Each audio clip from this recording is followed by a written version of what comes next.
अच्छा जी दोस्तों, ये है अपना गंदम का छाना। आज अब उस पर गंदम छान के दिखाएंगे, गंदम साफ़ करके दिखाएंगे। ये इसकी ऊपर वाली जाली है जो ये इस कचरे को रोकती है। ठीक है जी। और इसमें गंदम है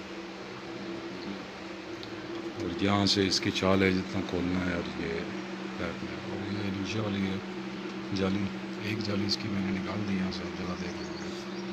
ये वाली जाली जो होती है, ये बारीक दाना और मिट्टी रेत वगैरह जो भी होती है, ये उसको साइड कर देती है। उसके बाद ये यहाँ पर कचरा जो है वो यहाँ से ऐसे ही नीचे चला जाता है। ये आप देख रहे होंगे इस तरफ। ठीक है। गंदम जो होती है वो इस जाली से होती हुई यहाँ आती है इस वाले पोर्शन में, और यहाँ से ही अंदर चली जाती है और अंदर मशीन रनिंग कर रही होती है उसमें लगती है।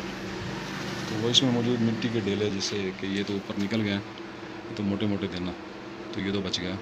और जो छोटे होते हैं वो अंदर चले जाते हैं जाली से भी, इससे पार, तो वो जाके अंदर तोड़े जाते हैं और ये कचरा वचरा जो होता है इसका साफ़ किया जाता है।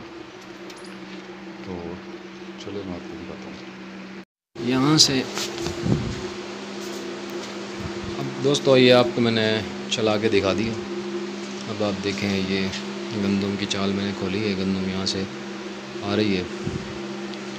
और ये कचरा जो जिसको हम पंजाबी में जो है कुंडी वगैरह भी कहते हैं, ये के नीचे जमा हो रहा है इसका। और ये यहाँ से इसके धूल मिट्टी और हल्का हल्का छिलका जो होता है ना, वो भी निकल रहा है। अब ये देखें गंदम कितनी साफ़ हो गई है, बिल्कुल साफ़ सुथरी और प्योर हुई है। और इसकी स्पीड जितना आप बढ़ाना चाहें बढ़ा सकते हैं, बहरहाल मैंने भी स्लो किया हुआ है इसको आपको दिखाने के लिए। तो ये आप देख लें, प्योर साफ़ की हुई गंदम। और ये मैं आपको दिखा रहा हूँ यहाँ जहाँ से गंदम इसमें इन हो रहा है, ये देखें, ये यहाँ से कटर के अंदर जा रहा है, जहाँ जाके इसकी सफाई होती है। और एक बार फिर आपको दिखाता हूँ गंदम। तो ये मैंने थैला लगाया हुआ है, इसमें कुंडियाँ होती हैं उसमें अटका के, तो ये उसके साथ जमा हो रहा है उसके अंदर। और ये बहुत ज़बरदस्त मशीन है, और ये ज़्यादातर इसमें चीज़ें मैंने खुद ऐड की हुई हैं, खुद बनाई हुई हैं। बाज़ार से जो मिलते हैं उनमें और इनमें बहुत फ़र्क होता है। मैंने इसको एक तरह का अल्टर किया हुआ है और इसकी स्पीड भी बढ़ाई हुई है। इस पर 5 HP की मोटर लगी हुई है और बहुत बेहतरीन काम कर रहा है ये।